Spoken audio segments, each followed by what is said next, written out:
Welcome to a Achieving Science video. Within this video we're going to look at inherited disorders.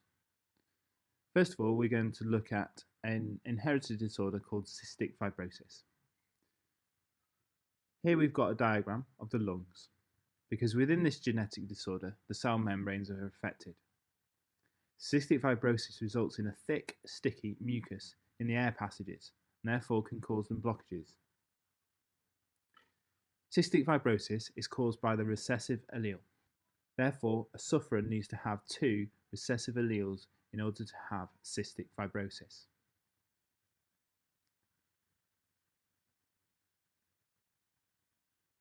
We can therefore see that if we do a genetic cross, whereby we know that the genotypes for a sufferer must be a CC, i.e. lowercase recessive alleles, and they must be the same, we have the phenotype that we have a cystic fibrosis sufferer. So via a genetic cross, we can start off with two parents. If we have both parents are cystic fibrosis carriers, we can predict what the likelihood of having a child with cystic fibrosis would be. So first of all, as a cystic fibrosis carrier, we would see that each parent would have the genotype of a dominant allele represented by a capital C, and a recessive allele which is represented by a lowercase c. We fill in the genetic cross and then we can work out what offspring will be produced. We can see therefore in the first box we've got two capital dominant alleles. This person would therefore not be a cystic fibrosis sufferer nor carrier. We can see that we've got one dominant and one recessive allele for two of the offspring. Therefore, these would be referred to as cystic fibrosis carriers.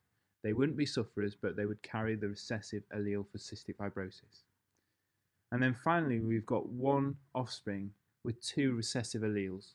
This would be the cystic fibrosis sufferer, equating to 25%. Another genetic disorder is polydactyl. This is a genetic disorder where a person has extra fingers or toes. In this case, this is different to cystic fibrosis because this is caused by the dominant allele, and therefore a person would only require one allele to be a sufferer of polydactyl. So therefore they have the potential genotypes of either having two dominant alleles or a dominant allele and a recessive allele in order to be a polydactyl sufferer. Now if we do a genetic cross with a person without polydactyl with a person with polydactyl, we can see what the offspring would likely be. Therefore, to not have polydactyl, we must have two recessive alleles.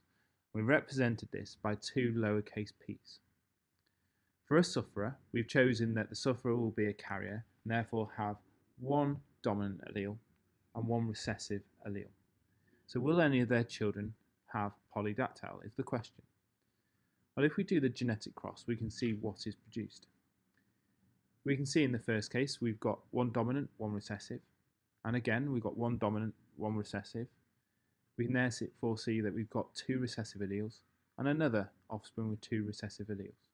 So in conclusion, we've got 50% of polydactyl sufferers because they possess a dominant polydactyl allele, and we've got two homozygous recessive, which means they are non-polydactyl sufferers, which equates to 50%. So this is a 50-50 ratio.